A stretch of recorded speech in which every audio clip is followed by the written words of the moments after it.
一听到无针水光，大家都又爱又恨，对不对？要扎很多针，然后有点痛，那很多针孔，而且弄好以后修复期有点久。但是如果现在有听到有一种方法，它可以不用扎针，疼痛度又降低很多，那效果一样，可以把养分送到我们的真皮层，让我们皮肤一样这么好，你想不想做呢？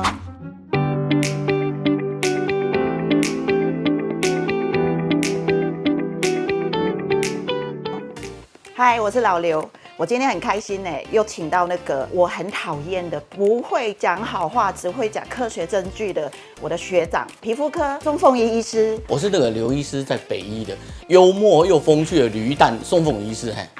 幽默是我吧？怎么会是你？真的，睿智理性，幽默又风趣。好，随便你。这样表现可以吗？可以吧？好 ，OK。这几年又流行那个水光针，对不对？但是只要听到水光针，很多人都觉得哇，很多针孔扎针的时候又很痛，扎完针以后那几天可能还是会有一些淤青，然后上班见人又不方便，所以想到要做水光针，都会要想一下。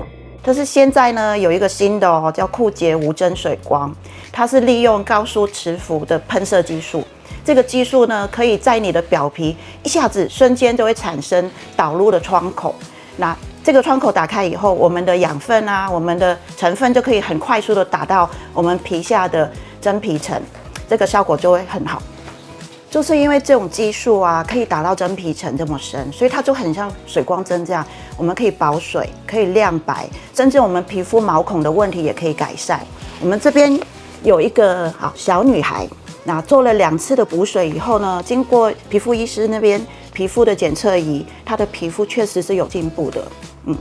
那我现在就要问我伟大的学长，这种技术，那它是什么理由去把我们表皮的那个屏障是突破，然后把营养放进去的呢？我现在知道为什么刘医师一直很讨厌我，因为她叫小女孩，其实对我们来说，这都是老女生老女生，30几岁的女生就值得保养，你知道吗？第一个，我们看到水光这种东西这个就是老年人要说从头，你打针或不打针，其实打针比较痛，不打针比较不痛。可是无针水光有2个特色，第一个远远喷就是洗脸，近近喷就是喷入，对吧？是，然后所以你可以看到它做完以后，第一个它至少表皮变得比较蓬软，然后纹路变比较好。我们知道它有洗脸，而且它有喷入。然后还有一段很有趣的是，你看它的真皮部分这样好，真皮部分完以后就变比较干净，你知道？这种变得比较干净的，你就知道 OK， 它至少它的真皮有保水那讲到这里，就是你知道有证据的皮肤科医师也要念书，要不然会被人家笑。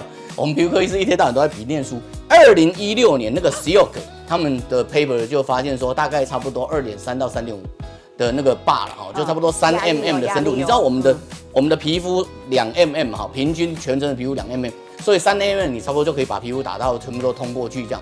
然后我同一篇文章里面，他会谈到差不多在8到9 bar 的时候，差不多你就可以打到差不多8mm。你知道再重新讲一遍，我们的皮肤。脸部皮肤大概平均差不多2mm 啦，然后除非屁股的皮肤大概在不到1公分差不多0.7、0.8mm。换句话说，如果你用8 bar 的力量，你几乎全身的皮肤都可以打透。然后接下来又有人有新的 paper 告诉我们说，其实如果你想把药物打进去，前打差不多3 bar 的力量就够。如果你打到差不多10 bar，你几乎可以把那种肥的像玻尿酸一些胶原蛋白之类的东西打进去而且你的力量越大，你打得越深越宽这样。这个就是我们念书的威力。好啦，我用白话讲一下，就是你调整那个压力，因为压力可以让你的药品打到浅层、深层，就是看你调整。所以医生的脑在那里，他来判断你调整多少就打到哪里。那学长，我现在问，所以那种因为我们其实最怕就遇到那个敏感肤质，那这真的有时候很难处理。敏感肤质可以用这台机器吗？哇，你这样很快跳段，我就很辛苦，因为本来想说喝口水再来。不是你要我问什么？那要跟你讲一下，敏感肤质是这样子。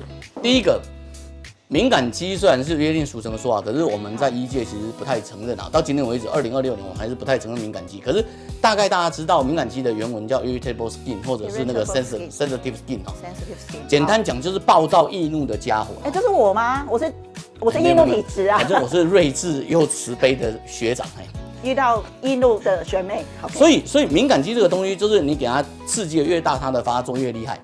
相对于传统的有针水光，无针水光应该是安全许多了因为它喷的比较浅，然后它喷的伤口比较小，而且就像刚刚刘医师讲，有针水光如果你操作不好，乌青凝灰兼配配啊哈。台语对对对，就是那淤青and 淤青这样哈啊，但是一般的敏感肌你在做无针水光的时候，安全性就高很多。哦，反过来。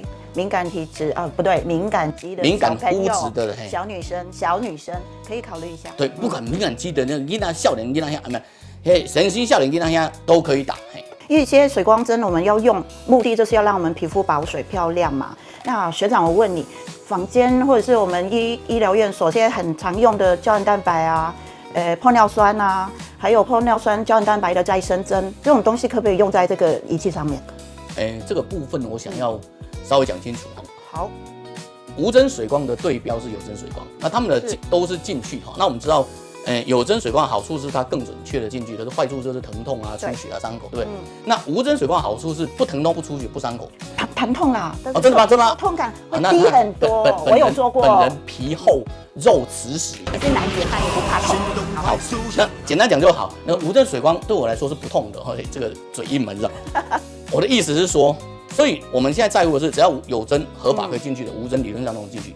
唯一的差别只是无针它的力道没有像有针，因为总有个钢管保护着进去嘛，对不对？所以无针这样戳进去的时候，喷进去的时候，颗粒太大了，可能有点困难。但是我们刚刚有讲到，你只要到差不多9巴哈，9巴10巴，大概什么东西都进得去的，只是进去深浅啦。所以第一个，玻尿酸能不能进去？基本上我们谈2段，合法都能进去。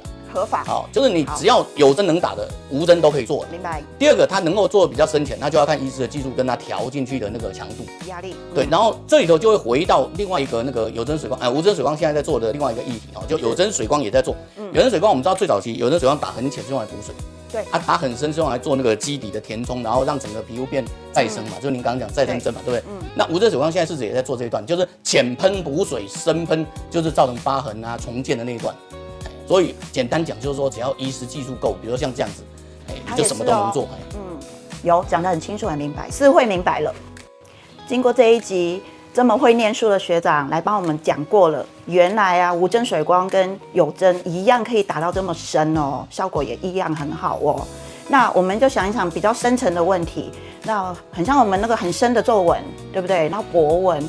还有小孩子很容易弄到青春期以后，就是很多痘疤，那这种问题应该也是可以处理，对不对？那我们下一集再来讨论。好，所以换我，你又要插嘴了。好，对，好，我有看书，我真的有看书，他真的有念书啊。理性而智慧的宋医师，所以我们非常感谢各位，是要点赞、订阅、分享这样。好，谢谢我的 YT。